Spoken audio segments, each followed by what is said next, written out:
So if you do it well, it pays off. It will be interesting to see what our case has to say on that, on investment, return on investment. Number 4, it's complex. Well, this is Hyperledger. This is a Hyperledger blockchain. It's not complex. It's a bit of the same response that we gave before, right? It's just logic. And yes, it's complex because it's new and because there are a lot of things that we don't know yet.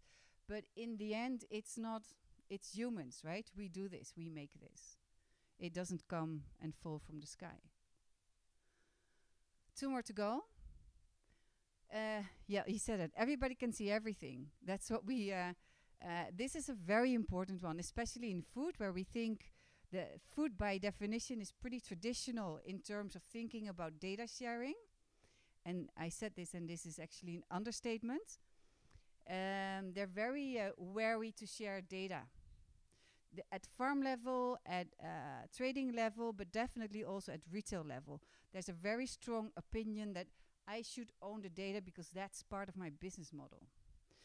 The reality is different. The reality is that if you start sharing data, you can probably make more business, but that really is a strong misconception that if you do blockchain, everything is out in the open. And this really, clashes with this idea of it's my data, my business model is based on my data, and nobody gets my data. So this is a very big limitation for blockchain investments and investments in technology. Anybody wants to chip in on this? Any experience to share? The misconception, yeah. The misconception is if I use blockchain, everybody can see everything. And the reality is you can use blockchain and nobody sees anything. Yeah. If you have a very private blockchain, you can be 100% in control. It is very mutable and nobody sees anything. And you call it blockchain. So this is a sliding scale, and it's important to know that it really depends on the design of your blockchain.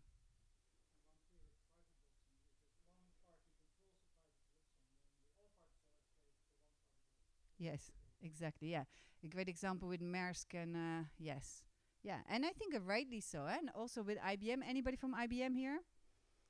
Yeah, I mean, there's. I think it's interesting because this is new technology and a new way of doing and a new way of thinking, and IBM is very much in that new way of thinking. But you get a lot of criticism or a lot of assumptions that then food trust is just IBM's, and it's not. So it's something you really, we need to work on. You can also upload hashes of data in a blockchain, so you can keep the data for yourself and just prove things with hashes. So even in public chains, you can stay private to the level you want to. Yeah. So basically, this is very untrue. And the last, but the best, of course. Anyone? Okay, we have a free beer. Da-da-na-na-na-na-na. No?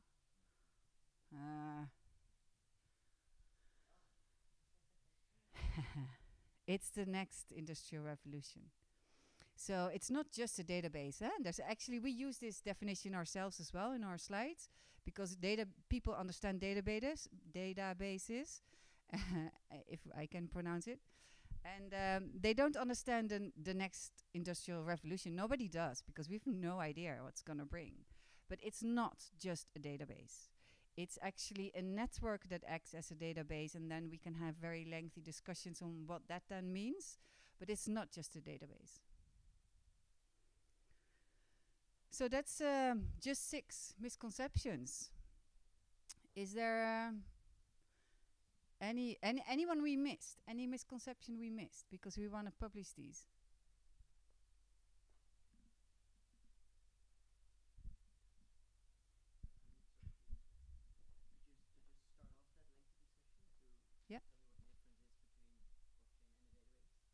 Yeah. Anybody in the room dares to give that a go? So what's the difference between blockchain and a database? No, not for Tuesday evening. Okay,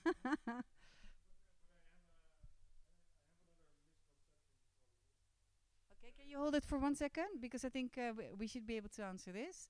Anybody else? go. We like trace.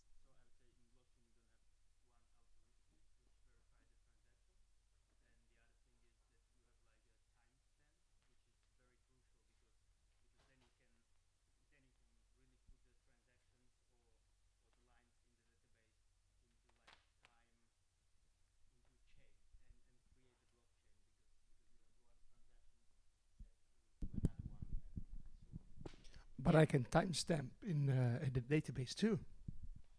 Yeah, I was gonna say. Also, that's why I told it first that it's distributed. No, this is good. It's good. You want to have a go? No, I asked the question. I have no idea. Who dared to say that he was an expert? Oh no! No, nobody's an expert. No, but I think in addition to a company's database, you store every, for instance, if you have a bill of lading, you will store all data. While in the blockchain, you don't need to put all the data. It is just a transaction and some key elements of it. While you do not store all the data in there. Less data, the better. Yeah, that's very good actually. And using smart contracts, you can make special, create extra value up on your database by, for example, making agreements with different parties in the supply chain to when or not to pay them or reward them for their effort. Yeah, so like automatic transactions based on set values. Yeah, very cool. Yeah, what's the difference? The difference is that all the data that's being uploaded in a blockchain will stay there forever. So it's immutable, no one can change it. So if I read something on Facebook, then Facebook could just change that comment at any time and no one would notice. Like they could change my comments, your comments, you wouldn't know. The data is open for everyone to see, so everything in a blockchain is transparent for anyone to see, and it shows also from which account a transaction originates. So you can prove that only the person with a certain private key could have said something in a certain moment in time. So instead of trusting one person that owns the database with providing you with the right data and trusting them to store your data correctly, you can trust that no one else could have uploaded the transaction from a certain address. So you know who said what, when, and yeah, so that's basically a way. Yeah, well done, community. I think we gave you a sufficient answer for now, right? Well, Mark, you had an... yeah, come on.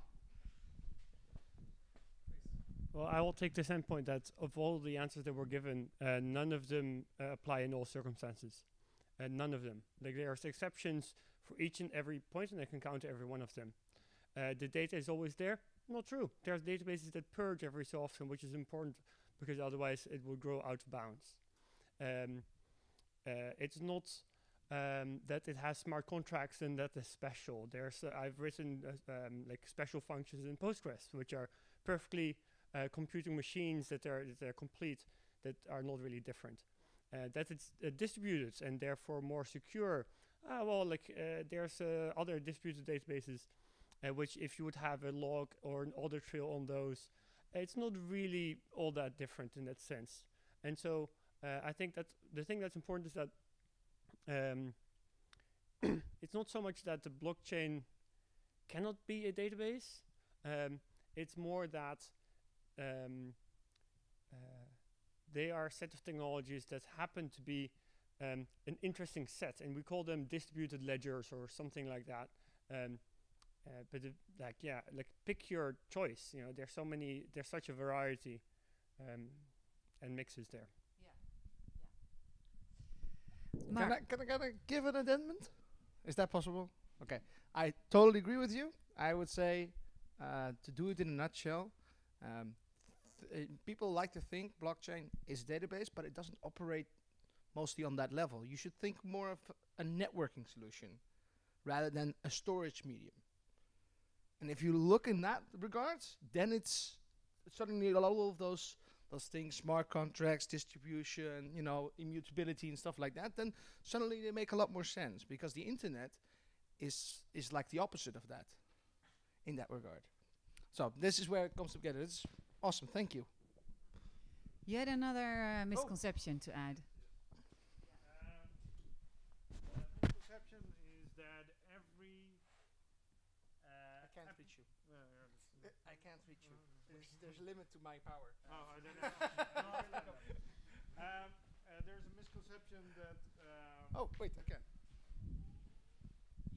and that every application could be transferred to the blockchain efficiently, and that's not the case. Yeah, good one. Can anybody write Awesome, that down? high knowledge. So we, I love it. Yeah, yeah, good. So we will post these misconceptions, and we add, I think, also the one that all the characteristics that people like to emphasize on blockchain are really subject to many conditions. The conclusion is that you really need to look into what you're seeing and not think that because it's called blockchain, it has certain traits or certain characteristics. Yeah. Then I think we can conclude this part. Do we have on-chain here? Yeah, haha, great. Shall we? Do you want to pitch the for the hackathon, and then afterwards we go to were the slides? Yeah.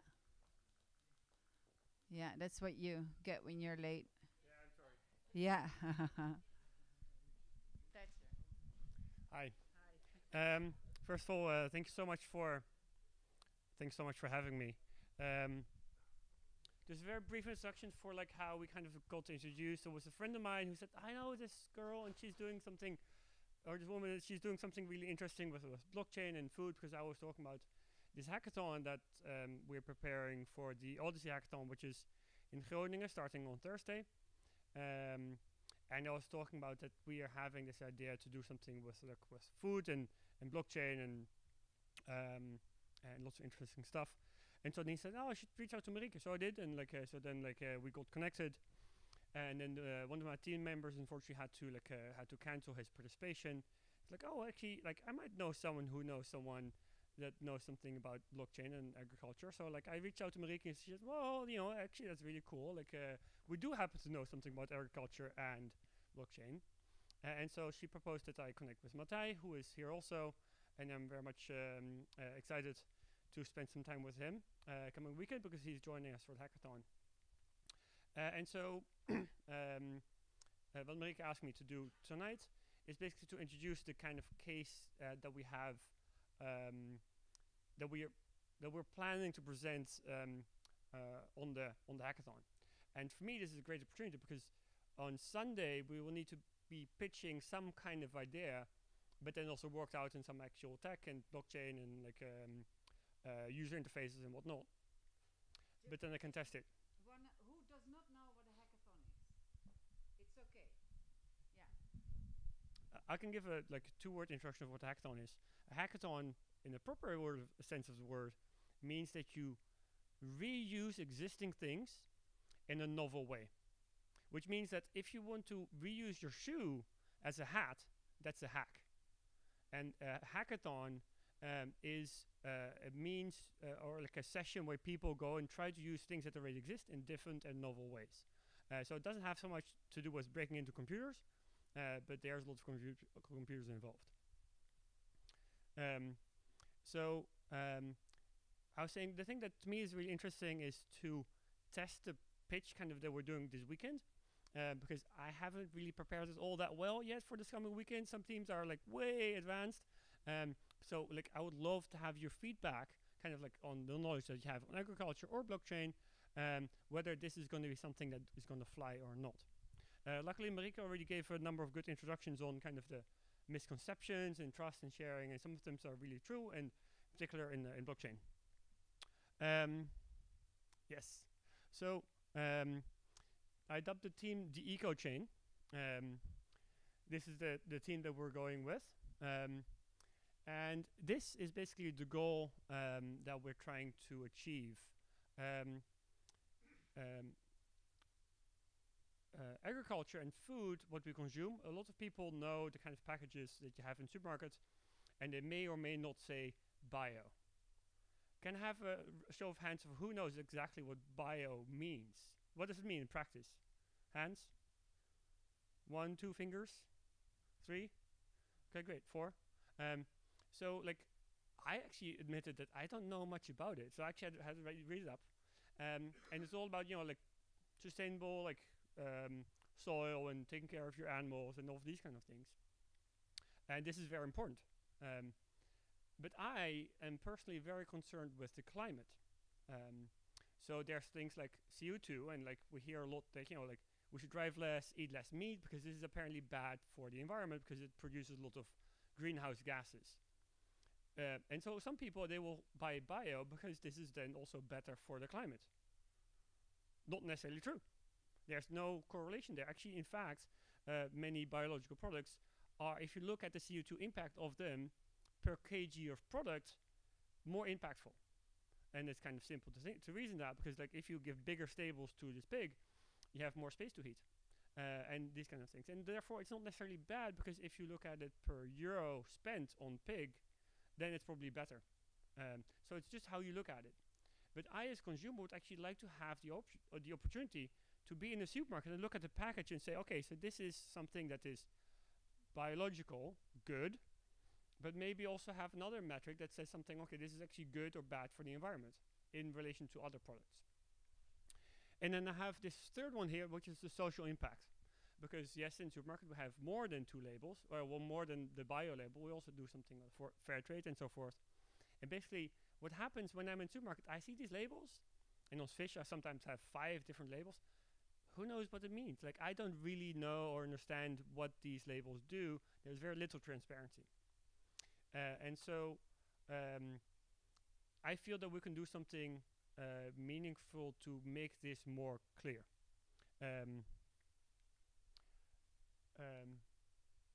Let me just say one more thing here. The focus that I want to have is on the CO2 visibility. Now, there are lots of systems in place which allow you to do some kind of math on the life cycle analysis of certain products. And it's complicated. Who knows what LCA is? Okay, got some. Basically, when you buy a gallon of fuel, it's relatively straightforward. You can say, okay, so most of the emissions come from actually burning it. But when you buy like a hamburger, it's very hard to actually understand where the actual emissions come from, because some of it is by the feed that is used to feed the cow, and some of it is by the cow farting, and some of it is by the transport from the cow to the butcher, and some is by the packaging that the butcher put it in, and some is by the transport from the butcher to the supermarket, and some is from the supermarket to your house. Wow, shit, like who knows where this actually goes?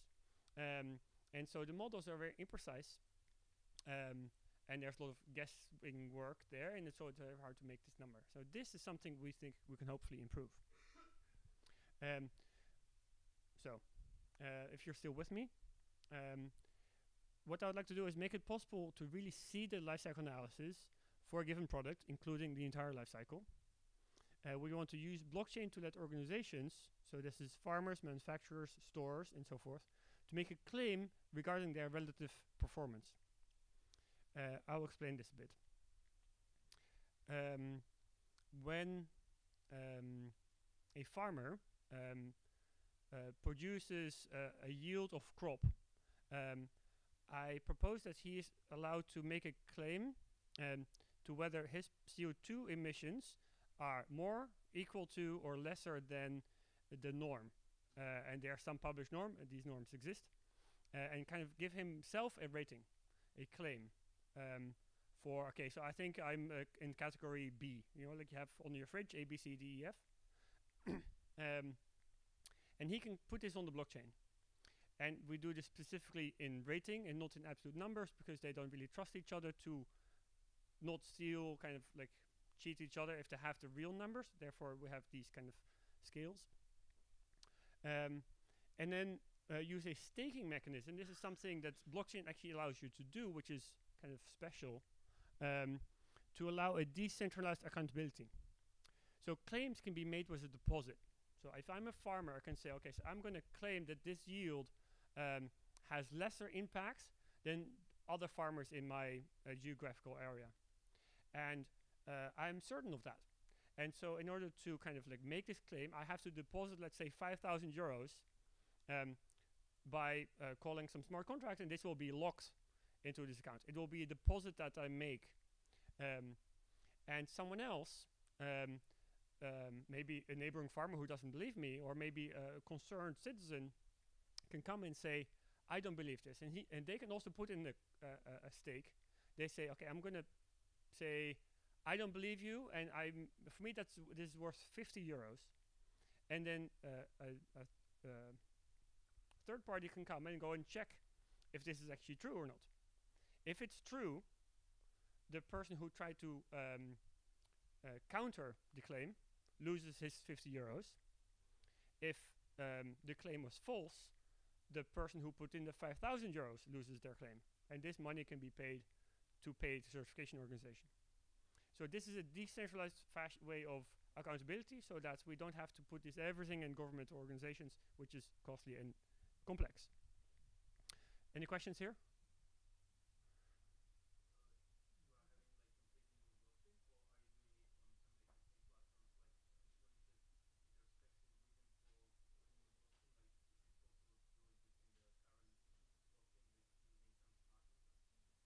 It doesn't really matter on which blockchain you put it. I would envision that we use some public blockchain, but have no particular preference yet. Yeah. Like, we're not going to develop a new blockchain type. No, that's not interesting.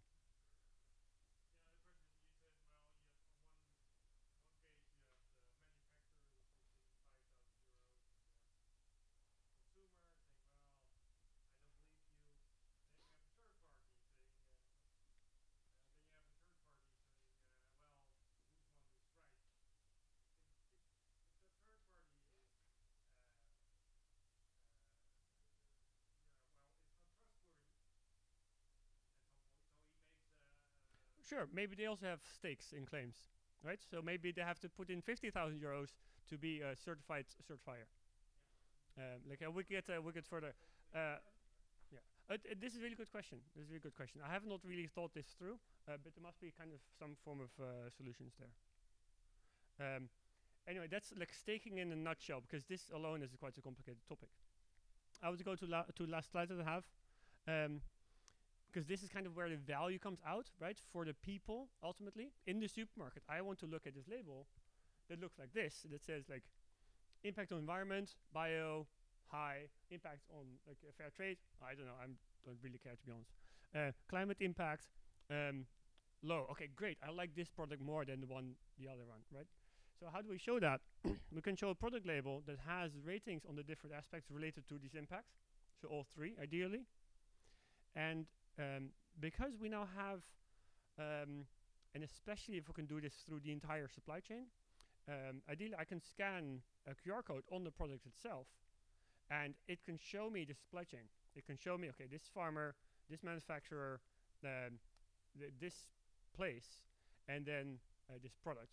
And then I can actually see how the math and what kind of claims were made for this product. And now suddenly I, as a consumer, have the opportunity to see which is the better product for myself. And just to give one number, I think 20 to 30% of all our CO2 emissions are going towards food. So it's a big thing. Questions? No additions. This already exists. Good. So, question mark? Anybody knows question mark? Yeah, and the traceability and the consumer side is pretty much fixed. Yeah, your challenge is on the first mile. How are you gonna measure? How are you gonna verify the measurement? Yeah. Can you hear that? Shout out if you can't. Yeah. No. We did a small experiment with one of the high schools in Rotterdam, in trying to determine whether it's possible to make the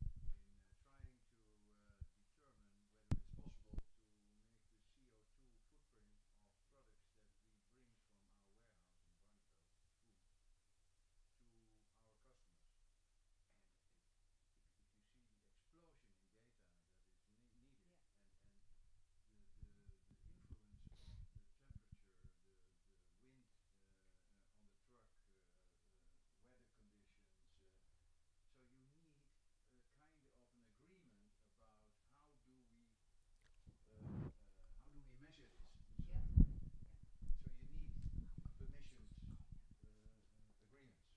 I can give you an advice. Please, yeah, and it's also like I love this feedback because like otherwise I'm going to be pitching for a bigger audience, and they're going to say this already exists. So that's why again, like this is so awesome that I get to pitch here. Choose one of the three. So you had the three impact areas. Choose just one. Mm-hmm. And my advice would be CO2 because it's the most developed market. I have a question over here. Ooh, and I have a very loud microphone. Yeah. So how does the farmer know what kind of quality does his product is, and what is the benchmark regarding other products in the market, and especially if he's an illiterate, like in Nigeria, for example? The quality of the product That he's putting on the blockchain, on the market via the blockchain. so Also the quality regarding fair trade, CO2, and environment. I think a good question. I think that first of all, I would expect that we start targeting developed markets, not so much the developing markets such as Nigeria. Although I like the idea, and especially if there's real opportunities there, then why not? And then secondly, the quality of the product also to me is not so important in that sense. It's not included in kind of the measures that we're talking about. Like if you talk about the CO2 impact of it, then it's per kg of it, whatever it is that you're holding in your hand.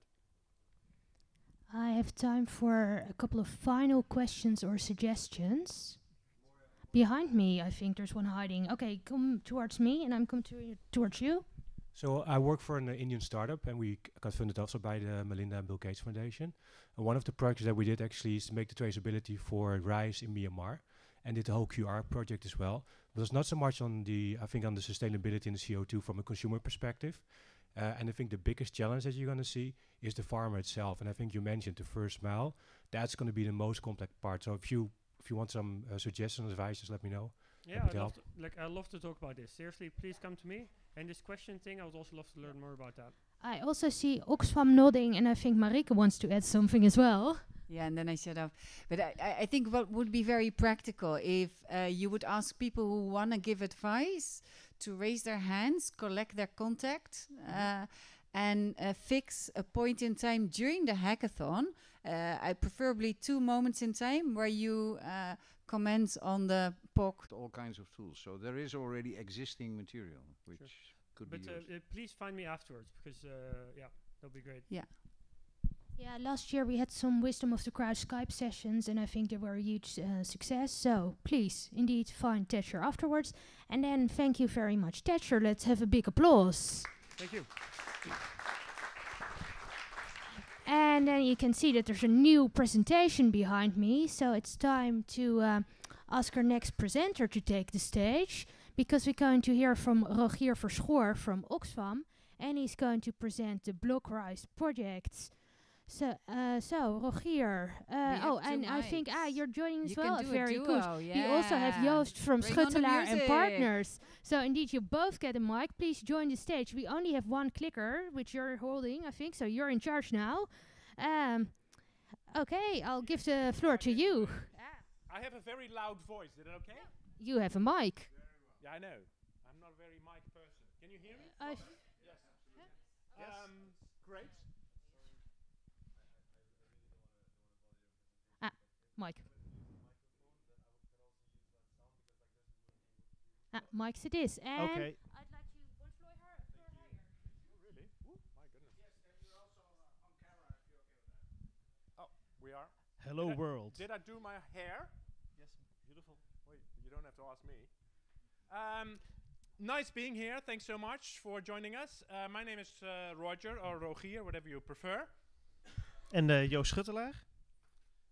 And Rogier is from Oxfam. Yes, and now let me talk about myself. I'm a private sector advisor with Oxfam. I advise country offices around the world, and of course we have some global programs. We envision a world without poverty. We see that there's a lot of poverty out of international trade, so we do some tests here and there, and we think of alternatives to the trades that's actually going on at the moment. This is one of the pilots or blockchain use cases we have embarked upon. Yes, and I'm Joost Schuttelaar, one of the partners at Schuttelaar & Partners, and we are the agency for a healthy and sustainable world, so consultancy agency, a B Corp, so all the projects that we do, they need to have some kind of societal impact. We are 100% a commercial organization, no funding or anything, but all the projects we do for our customers, have to benefit the world in some kind of way.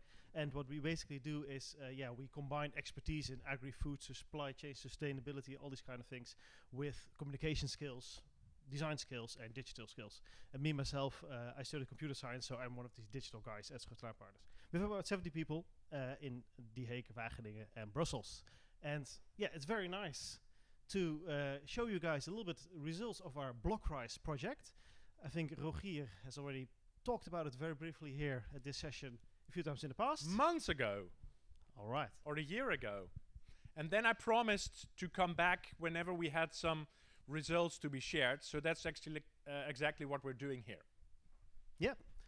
So the BlocRice value chain, basically, very simply, we have rice farmers. They produce rice. The rice goes via the agricultural cooperative to the rice exporter, but also the rice processor, AmruRice in Cambodia. The rice gets exported and then imported by SanoRice. SanoRice actually makes rice waffles or rijstwafels. Oh no, rice cakes. Sorry, rice cakes. Rice cakes. I always make this mistake from them. And then in the end, of course, the rice cakes end up in the hands of the consumer. The point of the BlocRice project is to investigate blockchain technologies, to see if we can improve supply chain transparency, but also to make the smallholder lives a little bit better. And so what we are testing basically is, can blockchain improve social compliance? So it's about the actors in the organic rice supply chain in Cambodia. Here you see actually the process of these very strong men carrying the harvest to the trucks. And the pilot involves 50 smallholder farmers to end up with 2 containers on the boat of a grade A rice, organic rice, which is suitable for these rice cakes. And we as Schuttelaar Partners have developed the BlocRice application. So the idea is that the smallholder farmers, they get the correct price for the rice, they get paid on time, and it's verified via the application. And for manufacturers, it's very interesting to track the origin of the rice to see if all the conditions have been met. For example, organic certification, but also, again, did these farmers get paid on time, and what does it look like according to the contract? So all these actors in the supply chain, they need to get some kind of benefit from this project. And in the case of AmruRice, for instance, it's about, hey, what kind of predictions do we get harvest-wise from it? An important aspect is that the supply chain that we have had in BlocRice project has been unchanged.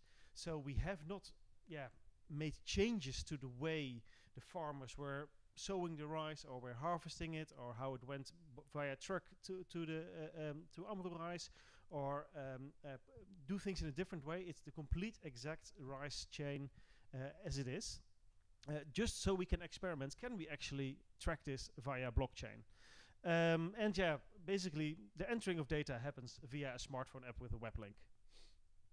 That is very shortly BlocRice. So we started with this project in May, and now we are actually, I would say, kind of finished, although the rice is currently on the boat on the way to Rotterdam and then to Veenendaal, but it has been harvested. So it's good to show a little bit what does the application actually look like. So this is the kind of data that is being stored in a BlocRice. It's beautiful. It's just a bunch of JSON, some people will say here. But you can see some nice private keys in there. You can see some Khmer language in there. So this is the data that's being stored. This is the web interface you see, in this case in the Cambodian language, but also in English. An interesting aspect is actually that the questions, so the question labels are stored in both languages inside the transactions. So the kind of questions that are being asked is like, hey, so what was the price per kilogram that you got paid for the rice? How much weight was it? How did you get paid, etc., etc. So these are the kind of questions. Another few screens from it. What was the quality grade? Yeah, dates. So where did you get the seed from? So all this information about the rice value chain is being registered. Well, another screen. Also pictures of the slip, so there's extra proof. And I will show you a little bit later in the learning phase, how we did some of these things. Yeah, so these were the kind of dashboard screens that people were getting in the end of all the transactions that were being registered. I think it's very important to know, I think, why this is an important project for Oxfam and what were the learnings. Well, yeah, you may ask yourself, what on earth does Oxfam with such a project? Why on earth would Oxfam engage in this? What we see is actually what we did with this project is to have not just rice. You're not just harvesting rice, but you're also harvesting data. And then it's data about the social impact. Now, in this case, I mean, it's not an enormous rice producer in Argentina which can just fill up 2 containers. It's quite a number of rice farmers, and they harvest just small plots of land, and they all have a couple of tons of rice, and then you have to fill up your 2 containers. So it was quite a hassle to do that, and as it was a test project, it was a small use case. Of course, we had not developed the full automated infrastructure that you would like to have to do such a project. So we ran into quite a number of issues, but that's basically, what do you want me to do now? Yeah, because you have your animated bullets. Is it? Yes, they are there. Not yet. Yes, it is. Yeah. Good, you're right. So what is Oxfam doing in such a kind of a project? Why did we engage in this? What did we learn from it? And what are we going to do with it? Okay. Now, what we see is that there is an increased focus on human rights in business, which is great, but we also want to have proof. If it is improved, then how do you prove it that these were okay conditions? At the moment, we seem to be trusting, we seem to have an extremely high trust in audits and certificates, in systems, right? But we also know from the social impact side, there's a lot of limitations to those audits and certifications. We know that from the premium price that you as a consumer are paying for certain socially certified products, the actual extra premium does not end up with the person that you thought would be receiving that money. So where does it go? The system itself eats up a lot of that money. Now, are there more efficient ways to do that? That's what we were thinking. We think that the social certifications has brought us a long way to improvement of international trade. But apparently, over the past few years, it has come to a certain stop. There seemed to be very little progress based on the social certifications that we know. The Fair Trade International, the Fair Trade USA, the Rainforest, the Fair for Life, etc. So perhaps we have to start thinking of beyond certification. Nothing wrong with them. It's great. They've done a lot. They've brought us here. But now, what could be a next step? What could be a alternative? But of course, it has to be a trusted alternative. When we started talking about what is a trusted alternative, sometimes when you Google trust, you know, some words come back to you, right? So apparently, when you Google disruptive, blockchain will come, but when you Google trust, also blockchain comes. So perhaps out of there we thought, perhaps this is something to really study. And how can you study something if you are just keeping, behind your desk in The Hague? You shouldn't. You should actually try something out in practice, and that's what we did. So we thought, can blockchain technology be applied for effective, because there has to be social impact, right? But also efficient, read more efficient than the current social certification mechanisms that we have. Social compliance monitoring. And can you also use that? Can you also use that data for communication to consumers? And what did we find? We find yes!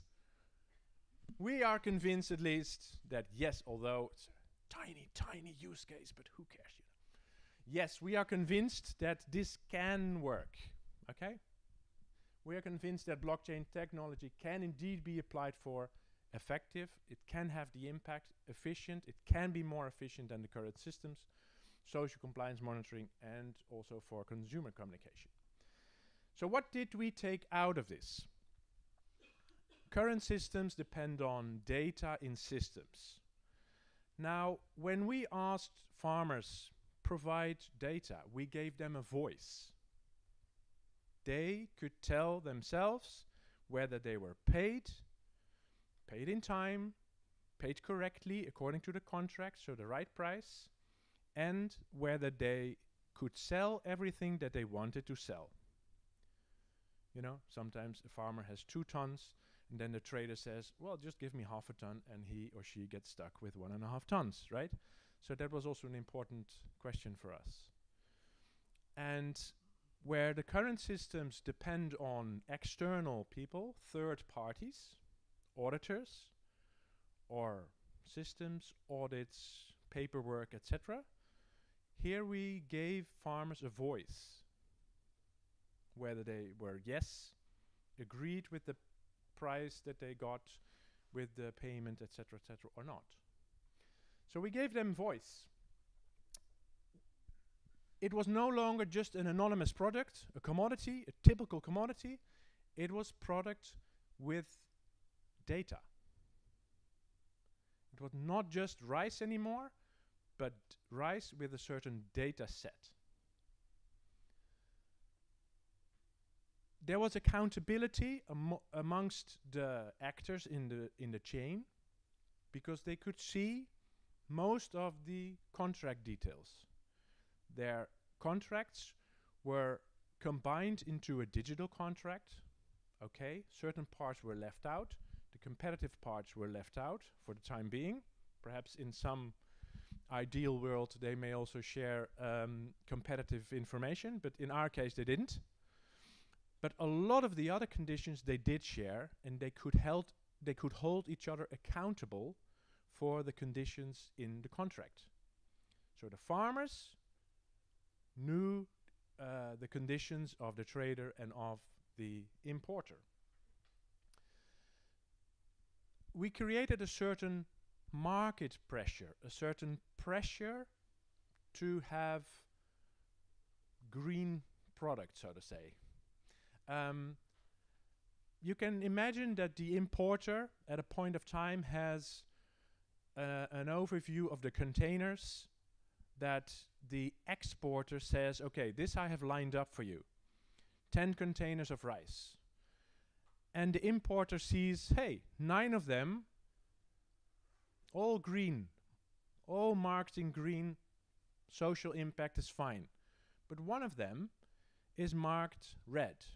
You know, I'm just a simple guy, green and red, right? So this one is marked in red. So it was not well paid, or people were not paid in time. Now the importer may say, I don't want the latter container. Why?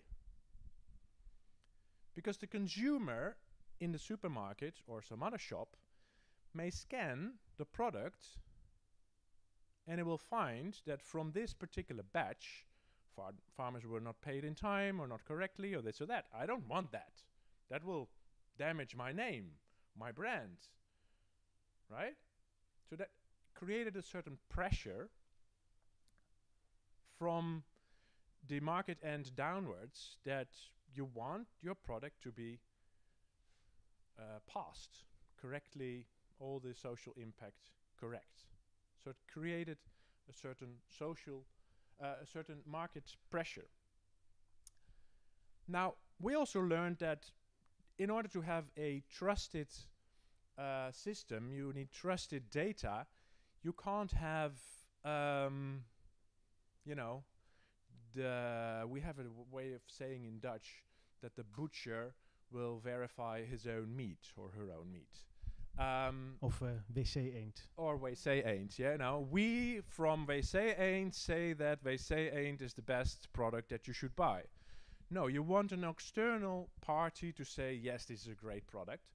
Now, in this case, you don't want the retailer or the importer to say, no, this rice is fine, believe me. You know, I have blue eyes, believe me. What the hell? No. So you have to work public blockchain. If you work private blockchain, it's not necessarily to be trusted. You never know. If it's public, then we can all see it. We can all verify and check whether this data is indeed correct. Now, what we see is that several companies, manufacturers, retailers are investing in private blockchain infrastructure, focusing much more on transparency, traceability, efficiency of their own supply chain, which is fine, great. They can all do that with private blockchain. Where we talk of social conditions, we think if that's to be trusted, it has to be public. And we think we can develop kind of an add-on, a separate module, so that companies already invest on their private blockchain infrastructure, fine, so they don't have to invest on that again, because that's what they do already. But they should be investing on an add-on, a module, a separate module that can verify, that can kind of certify social conditions. Now, how are we going to apply this since we're so convinced, right? Now, we promote it. We promote it amongst companies, manufacturers, retailers. Yeah? We are an influencing organization, so we promote it in a sense like, hey, why don't you use that? Not so much because we're in love with blockchain. If it was another tool, we would promote another tool. But it's about the improvement of social conditions. That's our mission, right? We will not set standards. We're not living in Bonn or Amsterdam or Oakland where we set standards. No. For example, in this case, we did not say in The Hague, oh, this should be the price. No. We just verified whether the price was being paid that was agreed amongst parties. The price between the farmer and the cooperative and the importer and the importer and the exporter. We left it at that. We didn't say, but it should be this price or it should be paid within 15 days. Well, they did it anyway. So, yeah, and this we will never do. We are not a standard setting body. Yeah, but we do advice. We provide advice to businesses. Then how can you build up an infrastructure, blockchain infrastructure to monitor social conditions? So we don't build it, obviously. We need people to build it for us. Yeah, but that's what we do. And now you go ahead more into the technical details, right? Well, no. Some lessons, key learnings. Well, one thing is to decommoditize the rice supply chain. So it's not just rice, but it's rice with data, just as Rogier just said. With this project, we try to give the smallholders a voice because they are actually the ones who put the data on the blockchain. They are the ones who own the data. And also, they are able to see what is actually happening with the rice that they are growing. Some of them, or actually most of them, have never even seen a rice cake before. So they were fascinated what was going to happen with their rice. So yeah, it's beyond just social auditing because actually the data points come from the farmers themselves. And of course, an important part is to link the producers directly to the consumers. Another aspect that was quite interesting when we were developing the project is this thing of a digital identity. So we are talking about smallholder farmers who live in rural Cambodia who don't have a smartphone and they don't have an email address. But yes, we want them to interact with a public blockchain. That is not so easy. So what we have done is we have actually reduced a PJP, public-private key pair, into a PIN code and a username, and use that for them to be able to digitally sign their transactions in BlocRice. That was quite interesting, but in the end it worked. Practically, Oxfam distributed 5 smartphones to the cooperative, and the people there could just use it. What we really found interesting is that if you look at the administration that was being done there, for especially at the collecting point, so at the place where the farmers were bringing their rice to be brought to the rice processor, the paperwork was immense. Well, like these kind of forms, it was taking them a day. It was insane, and it was super error prone. On top of that, we bothered them with using the BlocRice application to give more data. So it was not making it easier. Anyway, it was already hard. So what we want to do in the next step is introduce QR codes on the rice bags. The rice bags actually get distributed from Amrou Rice towards the cooperative, and use a simple interface to really get some efficiency gains, make things easier, and by at the same time making things easier, also having the farmers provide the data. Usability-wise, we trained 50 farmers locally. Actually, Oxfam Cambodia did that. It is actually kind of the same stuff as just said. So, there we go. So, next steps for BlocRice. We want to do 3 things. First of all, is to work on the usability side to make it easier for the farmers to use the BlocRice application and to also get some agronomic information from it. So, for example, currently the farmers they entered. So, how many acres do you have? How many tons of rice do you expect to produce? And we saw wildly differing estimates between the different farmers. So it would be very useful, for instance, to also provide feedback on that. So, like, hey, based on your predictions and the climate and the amount of acres you have, actually you will probably not make this amount of tons of rice, and you will probably earn this amount of money and not that kind of amount of money. So that would be point 1. Make it easier for the farmers that by providing data they get more information back. Second point, what we're going to do is to scale up. We had 50 farmers, 1 cooperative. Next phase, it should be say 10 cooperatives, 1,000 farmers, something like that. And also involve the consumer with it, because we have all the data, but we don't have the actual rice cake in the supermarket right now. That will be for the next step. And to give you a little sneak preview of what it is. So this is the paperwork that's being done right now. And this is one of the many forms also required by the Cambodian government. So we want to get rid of that. And yes, keynote, fire animation. If you have the opportunity to use a fire animation in a presentation, you really have to grab it. A sneak preview of the next gen BlocRice is new farmer interface. Log in, click new transaction. Okay, this is the buyer. Day to day, scan barcode. Bloop on the rice bag. Let's scan the rice bag. Okay, rice bag has been confirmed. This is the weight. We know the quality grade.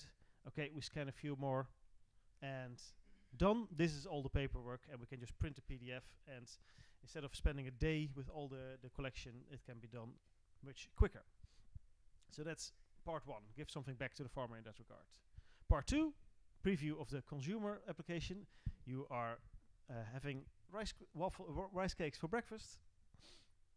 Again, scan the product, and whoop, you get the information. So you know, hey, this is blockchain verified. You have to brand this stuff, you know. Whatever blockchain verified then means. Certified organic, a fair price was paid. The information you can find out, oh, this was actually the farmer behind your pack. All this data we have for it to produce this interface right now. So if you want a bit more detail, you can view the journey of your rice crackers on the blockchain. And then you get all this information, entire chain. The farmer, this is him, this is the land size, this was the rice quality grade, there was a transaction from here, the price was paid, this is the information, you can tap it, there was market price, our price, etc.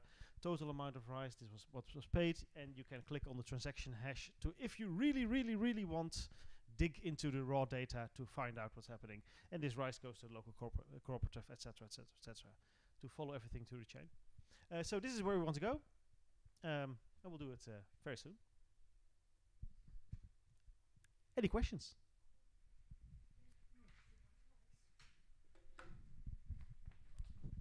I see one hand. So let's go there. And the rest of you, please hold your questions because we have a panel where there will be more room for questions. All right. So I think it's a really cool case. I'm just wondering, you showed the QR code. How are you gonna ensure the quality of the data? Because once it's in the blockchain, it's set in stone, but you cannot ensure the quality or the. Yeah. Let's say it's the 81 kilograms. How do you know it's really 81? Yeah. So basically, what you see in these kind of value chains, you have this concept of handshakes. So the transaction is between the farmer and the cooperative.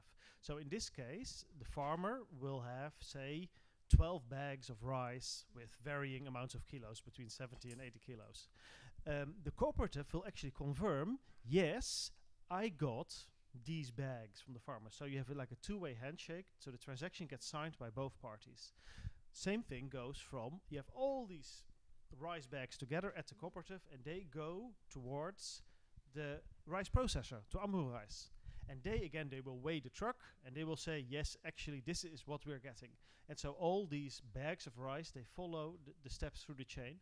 And in the end, between all the steps that are happening, all the way to the consumer. That's a kind of way how you can validate the data integrity.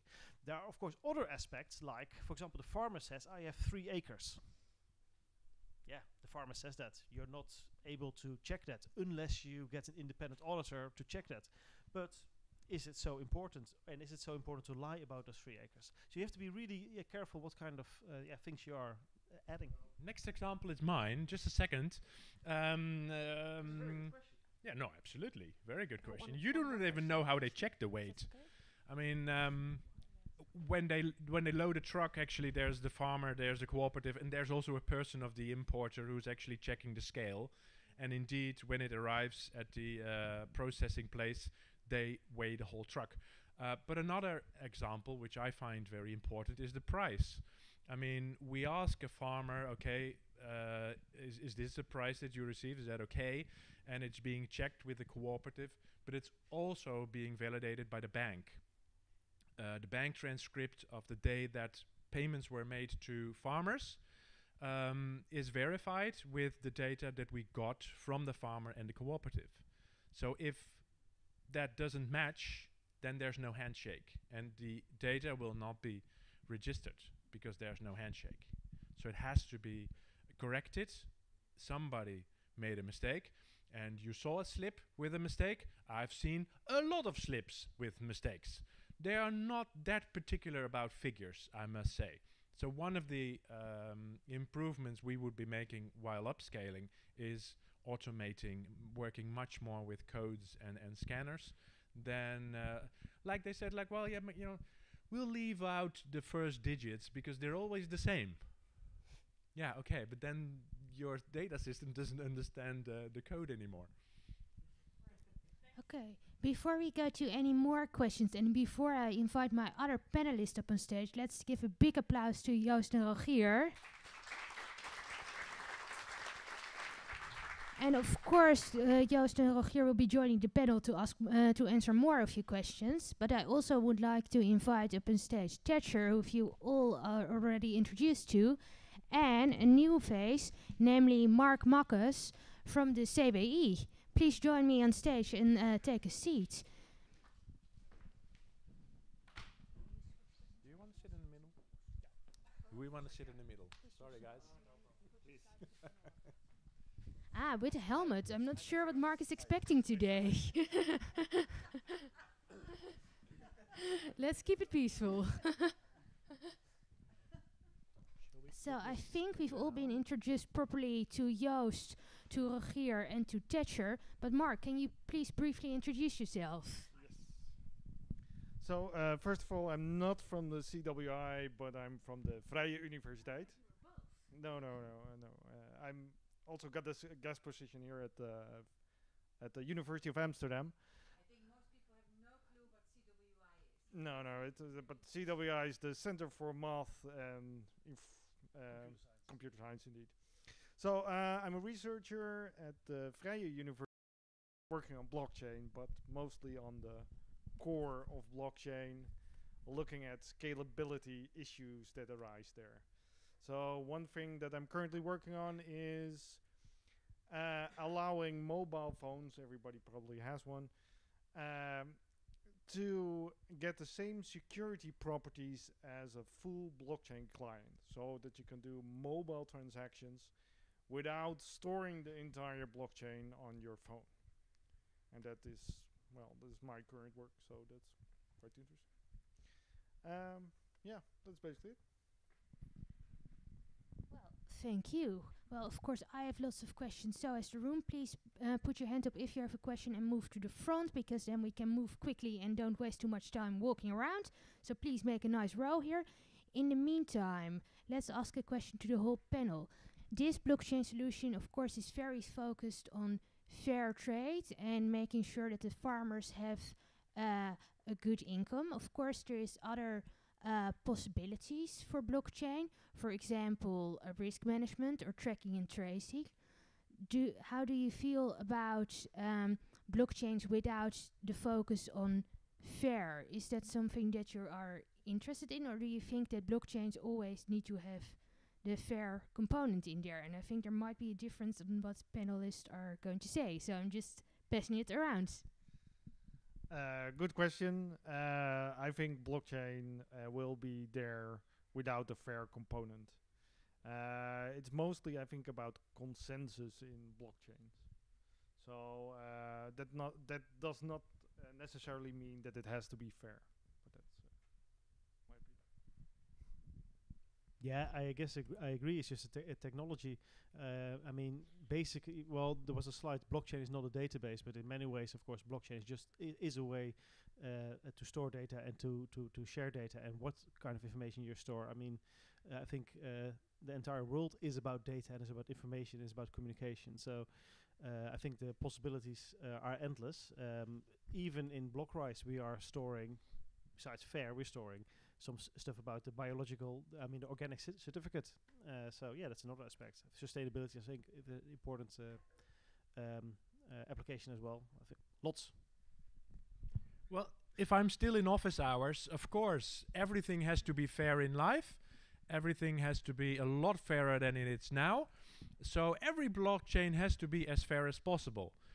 Since we're after office hours, although I do not really have office hours, to me it's interesting that we can apply it to gain more social impact. But of course, 99% of other applications is not in this direction. That's fine, no problem. Well, first of all, I obviously, if you see my presentation, I'm super interested to collaborate. I think this is kind of like the kind of thing there. Like, I think that for a given product, you should see all three aspects: CO2, fair trade, and bio. So like in that sense, like I don't think everything should be fair. But I have a question kind of back to you guys, maybe as I'm passing the microphone back. One of the feedback that I got early on the previous version of my pitch was that some buyers will actually abuse the data that is available from farmers, especially around like how much cost it has to manufacture something, the price that was paid, etc., to do kind of like to cheat them out of their profit margins. Like if a farmer has the opportunity to get a little bit higher margin on their product, but the buyer knows that they are actually spending less, or that I've sold it to someone else for a cheaper price, they might say, we're just going to pay you less instead of more. Have you considered this kind of effect, or is it something that in your mind could happen? Yes, it could happen. Yet it sounds totally unrealistic to me. it's not so easy to get a cost price calculation for a rice farmer in Cambodia.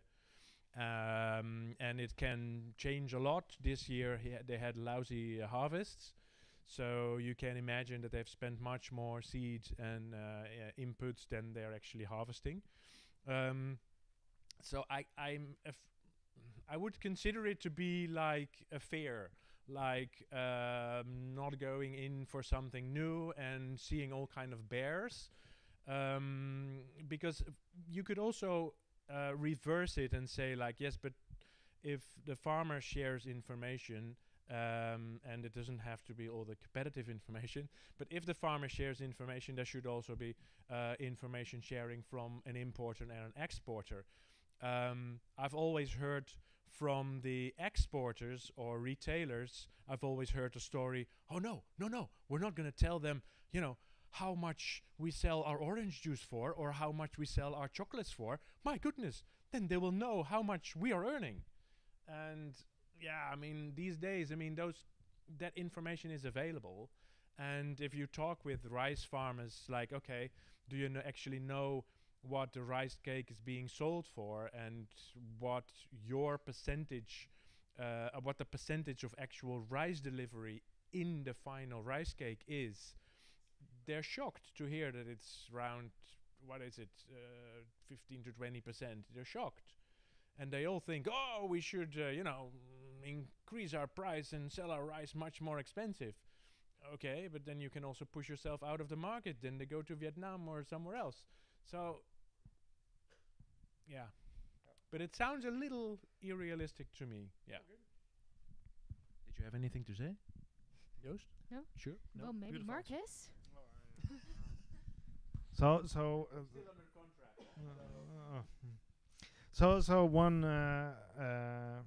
one solution maybe for this would be just provide a transparent currency on the same blockchain. So you're sitting with the problem that, if I understand it correctly, that payment goes outside of the blockchain, right? Yeah. And why not have some sort of, well, maybe an office where you have the transaction, but you can, as a farmer, deliver tokens and you get the money, and then the money exchange becomes also transparent.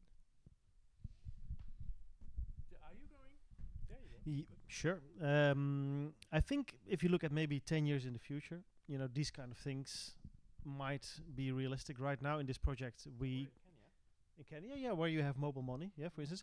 In Cambodia, one of the innovative parts of the project was actually that I think 70% of the farmers, they got bank accounts from a regular fiat bank. So that's very, very tough. But this was one of the third verification that this money was actually being paid. For those farmers, actually cash in hand is much more practical, because even if they have a bank account, they have to go to the nearest ATM somewhere to get all the money, and then they can actually start spending it, because there are no cards being accepted in these villages. And what I always like, I kind of see physical cash, as a very nice distributed money information system as well. So that would be my answer. I have a question from the audience, and if I have more questions, please line up. I have one thing to add. We quickly. For us, it was important that we would not export risks to a farmer. If they would be receiving cryptos or whatever, and there was not a good way to exchange their cryptos into their regular currency for the time. If that's there, then we would not have any problem.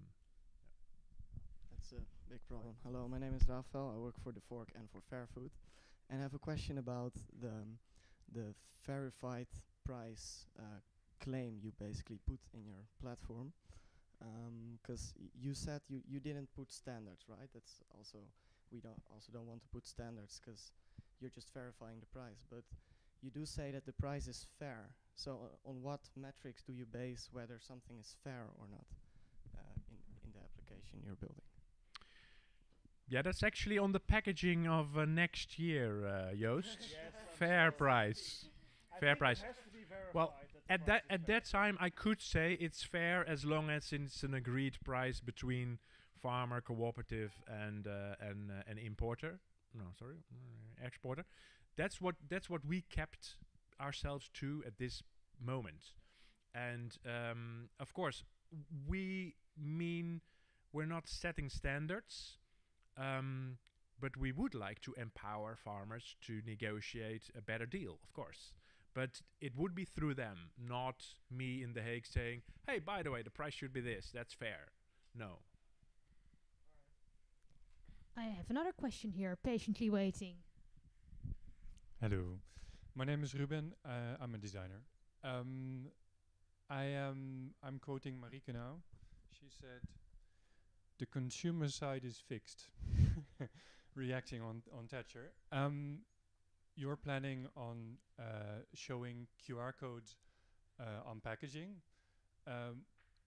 What is your expectation of how involved the consumer will be?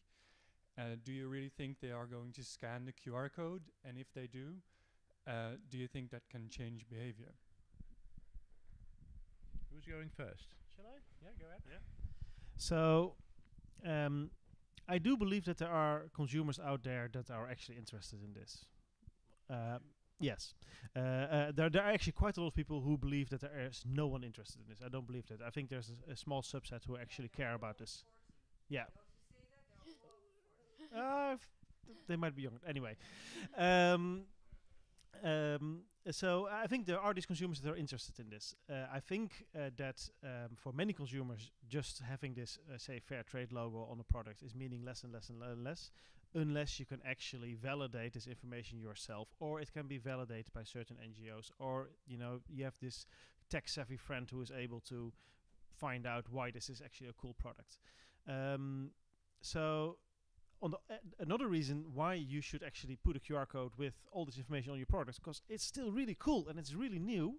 I mean, there are some initiatives out there, but there's still a lot of PR value right now to be gained as a brand to do this. You can really make your product more interesting if you do that, and you can send out your press release and get media attention. And if you look at that versus the price of the project that you're doing, I would say just go for it right now. And also, I believe that consumers are going to start to expect to get more transparency about where their food is coming from. So just start with it right now, and you will reap the benefits of that in the coming years. Thatcher, how do you feel about it? Oh, first here, it is also possible. I was just about to hand over. Very good. I think this is awesome. And maybe for myself, selfishly, but also for the rest of the audience. Maybe can you share a little bit about how the system works and or who you're collaborating with, or this is a narrow vertical that the rice goes all the way from the farmer to the manufacturer of the rice cakes, and they themselves produce the app to scan the QR code with, and so forth and so forth.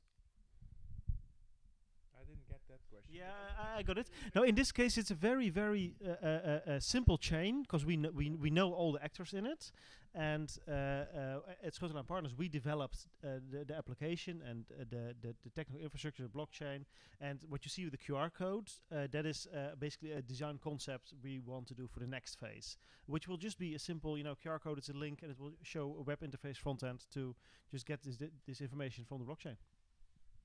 I see. I want to come back to the earlier question. You also? I saw hands. Yes. Oh. Okay, sorry. You want? Shall I go first? I think you have a very valid point, because I think when did we start this whole thing of fair trade? 1963, and then the actual certification in 1989, and then it was picking up, and then at a point of time there was a kind of saturation. The market didn't really grow much more anymore. Yes, so perhaps that proves that not every consumer is so concerned about it or will change his or her behavior on it. But I also think that it had to do with the fact that there was more and more news about the systems, and that perhaps that premium that you were supposed to be paying is not reaching the person that you wanted it to reach. And then there was direct trade coming up, where there was much more information to be shared about where your product was coming from. So I do coincide with Joost that there is a group of consumers that's interested. Now, we also know from the experiences of Albert Heijn with their Appy app that of course not everyone is going through the whole Albert Heijn to scan the orange juice and the eggs and the God knows what. Then you're spending the whole Saturday just scanning stuff. But the sheer fact that it's out there, that it's possible, is enough pressure on value chain actors, mainly on retailers and manufacturers, to have it correct.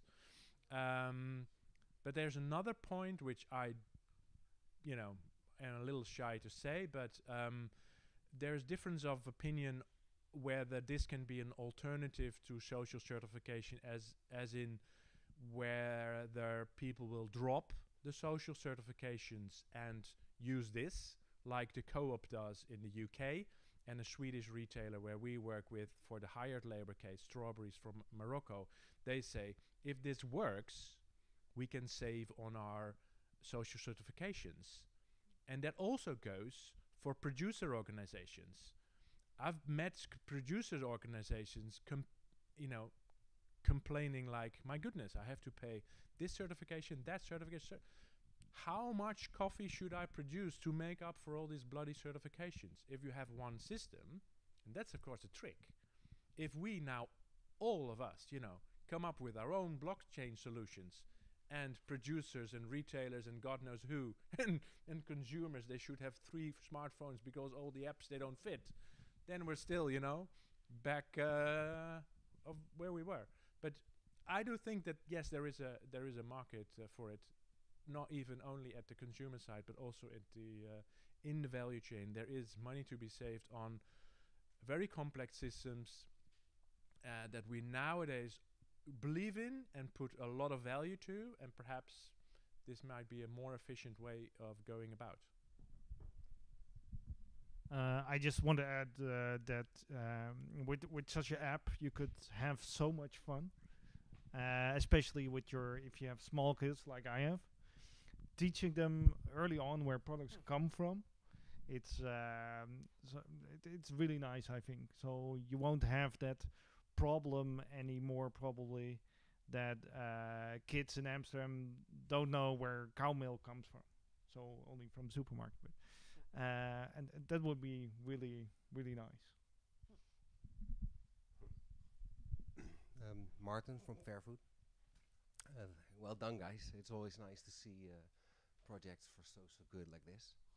I have 2 questions, and they're both threefold. But they're quick. How many transactions did you verify?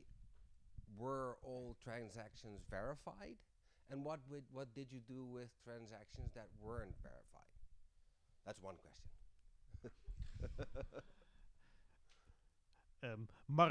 Marc, how many transactions do we have? I think it's in the order of I think it's in the order of 5,000 or 10,000 transactions. It's very small, very small. Okay, and we fixed up some things along the way, and we cheated a bit with some things because But you had transactions that weren't verified, I assume. Yes, right? yes. Right. Yeah. And what did you do with that? They are still open. Right. Yeah. You didn't fix it. You didn't go back to. No, we did fix quite some things. Right. Yeah. Right. Go back sometimes. Yeah, and we noticed at some point that we were asking sort of ambiguous questions. For instance, in Khmer the translation was not properly. So, I will give you an example how we cheated. We recorded for this pilot all the PIN codes of all the farmers, so we could actually, hack them. Yeah. Right. Yeah. Technical questions. More technical questions. Did you use the blockchain for attestation or for tokenization?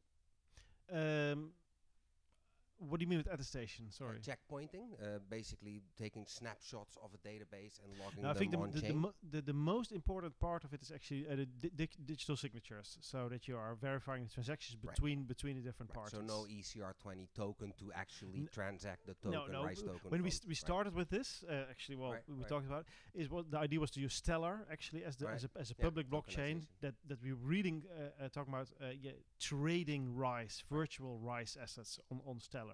That was the initial idea. Well, this was really not going to work for any sort of a big amount of data.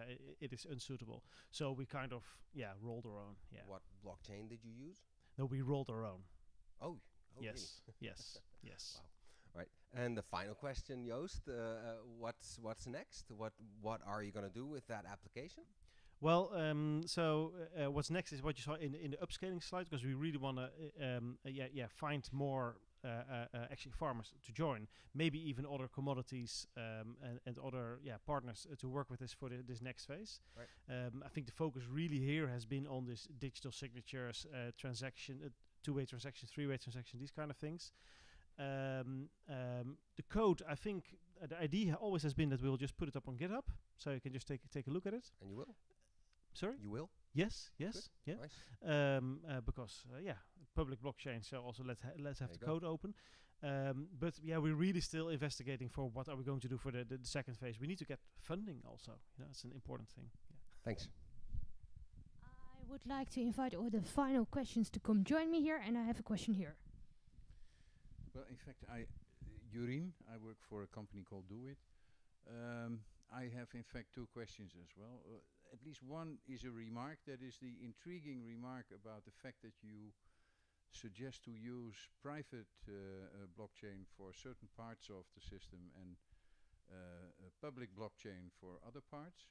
I think that is a very interesting part if you think about adding other sustainability related issues like biodiversity or soil fertility, things like that, because I suggest that we can add that you can add that to systems like this. And well, that's in fact one of the. Do you think that other types of information like soil fertility, biodiversity, etc., can be added also through public blockchain solutions? Yeah, you can basically add any kind of data that you want. The question that you have to ask is it important that somebody else verifies the transaction? So I think if you make a certain claim on biodiversity, it might be that you do want to have some external, a third party who verifies that. Okay. Yeah.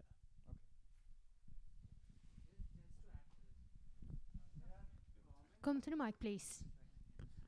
So you said that you worked with the government. The data when you were putting inside means this project was for the government or with the cooperative only? Cooperative. With the cooperative. Yeah. So the government was not. The cooperative was run by the farmers. By the farmers. No, actually, regarding the soil fertility, and the government has these data. So if we can collaborate this project with the, means I am thinking of bigger picture, like the data of the farmers' land holding. So from the land holding, the government issues soil fertility certificates to these farmers free of cost. So that data also can be pasted in, and that can go into what you call it crop insurance for the farmers. And say the insurance companies can come in and see that all the data, when you have already there is a traceability of the data, then all these data can be linked, and that can be I think so. Yeah. So that's it. Good idea. Since I don't see any other people for final questions, I will do. Oh, Marike will do one. Oof. If I threaten, then people appear. Go ahead. Hello, I'm Imke, student food quality of Wageningen. And I was just wondering why you focus on rice as a crop, and if you would expand, which other crop would you focus on? Cocoa was too difficult, so we opted for rice. It's about the concept. We did not choose rice because it's rice.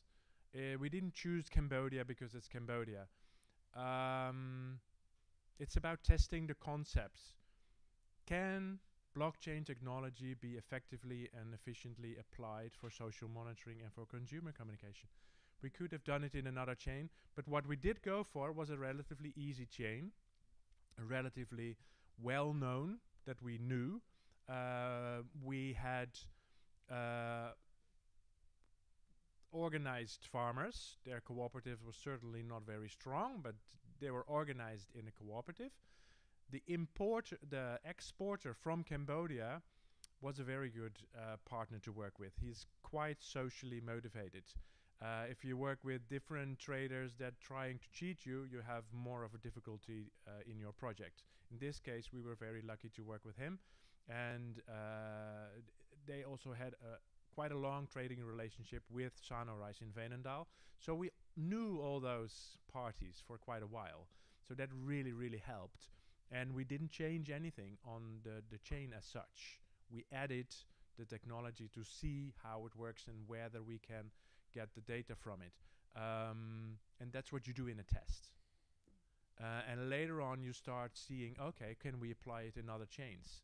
Is it more difficult in different countries, different value chains, with more actors involved, or better or less organized cooperatives, or no cooperatives? Or we go, for example, to typically hired labor chains. So rice is produced usually by small farmers.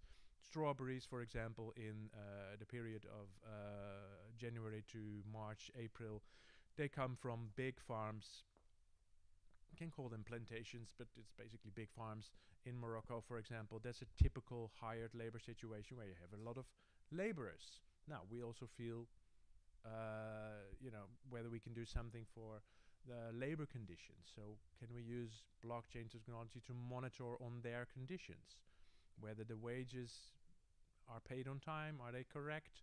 Hours, do they get over hours paid? Stuff like that. So we build on the current case towards different cases. So can I just kind of add on to that, and kind of it's also a kind of gut question, but like, do the farmers in these situations have a intrinsic motivation to participate in the system, or is their motivation that you are standing next to them and asking them, can you please do this?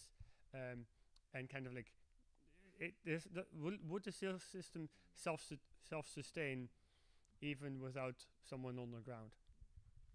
Well, let's put it this way. Farmers didn't improve their lives nothing from this project.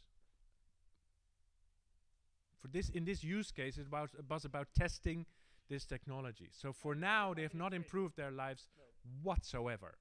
But I do expect that at a point of time, there is a price for rice with data, and there is a price for rice without data. And the price for rice with data is higher. There's going to be a premium for the data, because in the end, there's a retailer or a consumer worth paying for it. So that's what I expect. That's in the end where it can reach also to a better price for a farmer. So, but on the other hand, we didn't force anyone. To be honest, they were really, really eager to collaborate. They were running away to do their hair because they thought there would be, there would be a photograph and they would be, shown somewhere here in the Netherlands. And they were asking me, yeah, but I also want to see the photograph of the consumer. And we were like, but when they buy they were thinking they will scan the product, do they get the picture? We can get the picture. It's a brilliant idea. It's a brilliant idea, but we have to put that didn't go there yet, But so they were very eager to collaborate. It also has to do with the fact that, okay, when they harvest their rice, they're not that much in a hurry to do something else. And for them, hanging around at the cooperative office was no big deal. It was actually quite bonding for them. So they spent quite some time and they were hanging around. And now is it fine? No, it's still not fine. And they were, my goodness. And then we were calling Marc. He has to do something in the system. And they were still out there and they were talking. And yeah, but that's Cambodian rice farmer. And perhaps Vietnamese is different, They may go sorry, but I delivered my rice. Bye. Yeah. That was the context that we were in, and we were very happy to work there. In the next province or in the next country could be different. What are the key for the continuation of the investment in this technology? What is the key success factor for that? Where does it come from? Apart from donor money, so what makes it tick, what will guarantee the continuity of the solution that you've built, and what is your most unexpected outcome? For me, the most important criteria for an upscaling is whether it can become commercially viable. So I can still justify for myself, it's not my money, Oxfam is not going to invest that kind of money, so we have to look for others, but I could still justify an investment to upscale it as long as, at the end, it should be commercially viable. The system, that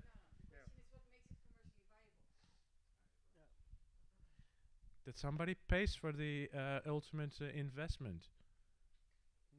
That's being paid back. That's commercially viable, right? Basically, that's on the retail side and the producer side. There's incentive to actually start to sell rice with data and pay a tiny bit for it. But in the end, like you said, software, it's just software. It's a little bit expensive to build, but once it's running, it can be cheap. Oh, and most unexpected outcome, I would say that we did a gigantic mapping of the value chain, made this big blueprint. We interviewed everyone to really find out how, what kind of data do we store, what kind of questions are we asking, and then when the actual harvesting started and the actual rice value chain started, it was quite different. So that's yeah. So you really have to, don't waste time with philosophizing a lot. You really have to just get started, and you will learn a lot along the way. Do I still have an illegal final question here, or is it answered? Okay. Marc, on experiments that retailers are doing. For instance, I read about an experiment that Carrefour is doing of selling a product with data, where depending on the data that you want together with the package of milk, but they already have over 20 products where they are now testing with, the consumer can determine the price that he wants to pay for this package of milk depending on the data and the guarantees that he wants on the product. So there are already efforts at this moment, very serious experiments with selling products with data. Yeah, well, another experience we have is Oxfam in Morocco had been working with strawberry farms for quite some years, and they had convinced a couple of importers in the UK to invest in the labor conditions at the strawberry farms. But after some 3 to 4 years, it was stopped, as the importer said, we can't market it. My strawberry may be, socially better, but in the shop, the consumer doesn't see it. So as soon as I have a way to show it and it's trustworthy, the consumer buys it. Trusts it, and that's why it buys the data. They trust the data, and that's why they actually want this strawberry, because it's slightly more expensive, but they are fine with that. And I do think that the price difference is not going to be, in the end, that much more. That's one of the misconceptions as well that we had today. I'm going to need to wrap it up. So as a closing remark, I want to ask you all for a piece of advice. Namely, only about 2% of blockchain companies are still active after 2 years, and lots of blockchain projects don't exist after a POC stage. Well, we just talked about, I think, taking it further. Can you all give a piece of advice on how to get your project out of the POC stage and to let your blockchain project thrive and survive? Let's go right to left.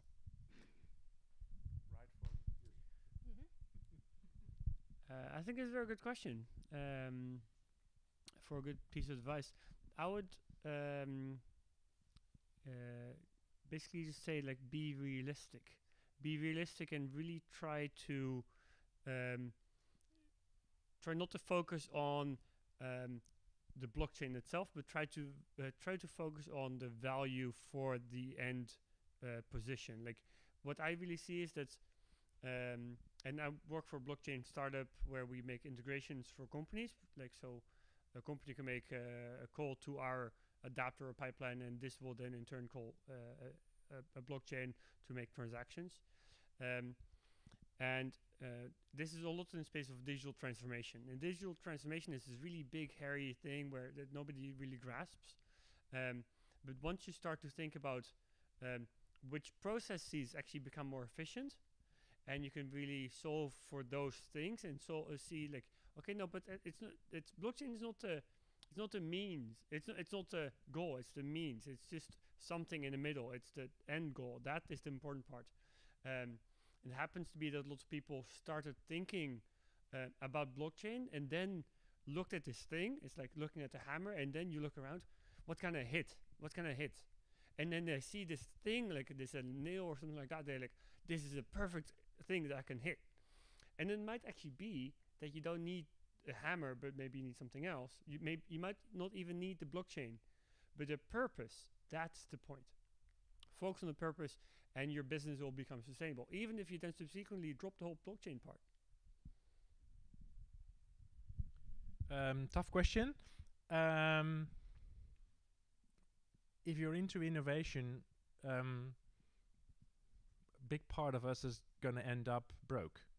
That's, with innovation comes errors. When we invested this money in this project, I told my boss, and what if there's a zero result? Perhaps I'm just totally wrong. This is totally off track. This is going to be zero result. This is not worthwhile to anybody. It's possible. She kind of had a, blackout.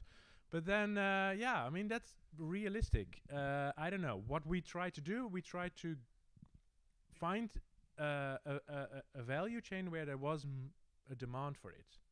That helps. Then at least if there is a positive result, then it can be applied. But I'm totally aware that it could have been 100% failure.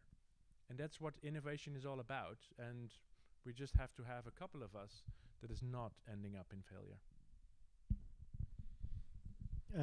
I think that for blockchain startups, the same advice holds as for any digital startup. And then, of course, it's really kind of depends what kind of strategy you follow, because lots of digital startups, they will say, well, just get a lot of users and then find the business model later. I think that if you're probably already into blockchain, then probably a smart thing to do is really validate your business model as quickly as possible, and make a bit of money, and then persevere. I have kind of a hobby startup. It's called H5 Mag, a digital magazine, software as a service thing. We started with that in 2011, and it grew quite fast to, say, 250,000 euros in revenue. I was like, I was happy. It was really good. But then for every year, it stayed at this 250,000. And that's kind of a hard thing because, you can hire some people from it. You can actually have some very good customers. But, it's not really, really growing. So you have to persevere. And like last year, we got a very cool customer, National Geographic Society in America. And then, you can really see it grow. So I would say for any digital startup, it's just keep on going. It's a marathon, not a sprint. My advice would be disruptive, but that's good idea. So you have to really focus on ideas that really matter, and that's easier done than that's easier said than done. So it's like what you said before. It's you have to try a lot, see what works, and that just means that a lot of blockchain projects will fail at the end. And this is a little bit what research is about, right? So I want to read this headline on this brilliant news website for you. No, you can read it. Oxfam blockchain project may disrupt Cambodia's economy. May. But still, this seems like the perfect closing remark here. Oxfam project may disrupt Cambodia. So let's give all our panelists a big applause.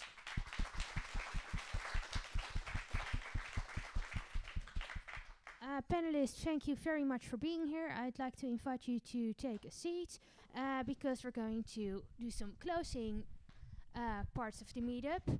Namely, we always have a 1-minute pitching session. So if you have something to pitch, for example, you're looking for developers for a project, or maybe testers, or input for the hackathon, please come forward and you have 1 minute to take the stage. Normally we do this with slides, but the Beamer just gave out on us, so we'll just do it without any slides. So please come forward after Chris. We always need a good example. Yeah, oh, you're milking it. Hi, first I will address the elephant in the room. I'm sorry for the technology failing me today. Yes, I'm not actually a sound expert or something like that. But okay, so I'm Chris. I'm a teacher, and I also do this stuff sometimes because, you know, I like to help people. I am also a trainer for the Fork, and I want to help people understand technology as much as possible. So hence the combination, teacher, trainer. So if like me, you get excited by technology, or you want to know more about, you know, the inner workings, really understand what's useful for, we do trainings, and I would love to see you there to, together explore this new thing, and then hopefully you will gain a cool new insight, or I can actually help you, or the team that is behind me can actually help you to implement it. That would be great. So together we can make a better future. Thank you. With blockchain, with anything. Who was next? Yeah? Yeah, see you, look. Come, stand on the stage, please. Hello. Myself Indranil Mukherjee. I am from India. I've just moved to Netherlands, and I was thinking, I'm an agri-economist, and I was thinking of doing agri-research in something which can really impact the society or something. So then I came across this blockchain and all these things. I went through your website, all the previous meetups. So basically I came up with lots of ideas, lots of things. Now I want to get it implemented. Like mangoes, once I heard that mangoes from India came to the Rotterdam port and went back to India because there were too much pesticides. So think about the small farmers, just like BlocRice.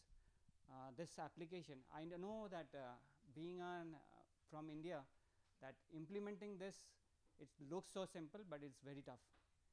Yeah, so, but yes, there are lots of things which can be added to this. For example, in India, which is developing, which is becoming digital. So there are lots of data which has to be integrated, and it can be helpful to the European markets where there is where the foods are coming in and out. So it can be a global supply chain, not about particular thing. So I want to do a project. So I'm looking for I want to do a research on impact analysis and how to help the society.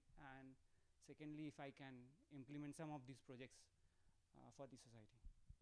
So that's it. Do I have any other pitches? No? Okay, in that case, well, thank you all very much for being here. Of course, we do have a YouTube channel as well as other lovely social media. Please follow us so you can watch all the What the Fork episodes. It will be really interesting. And of course, I'd love to see you again here. I'm almost said next week. Well, it's not next week, next month. Namely, May 14th. And then we have Jelmer van der Schaaf presenting Cargo Ledger. And Cargo Ledger is all about shipping, flying, and trucking, and making this as easy and paperless as possible. So if you're interested in that, please join us, because it promises to be very interesting. And for now, thank you all. Grab a drink, have a small chat with somebody, look at the name tags for which area they're from, if they're food, if they're tech, and thank you all for being here.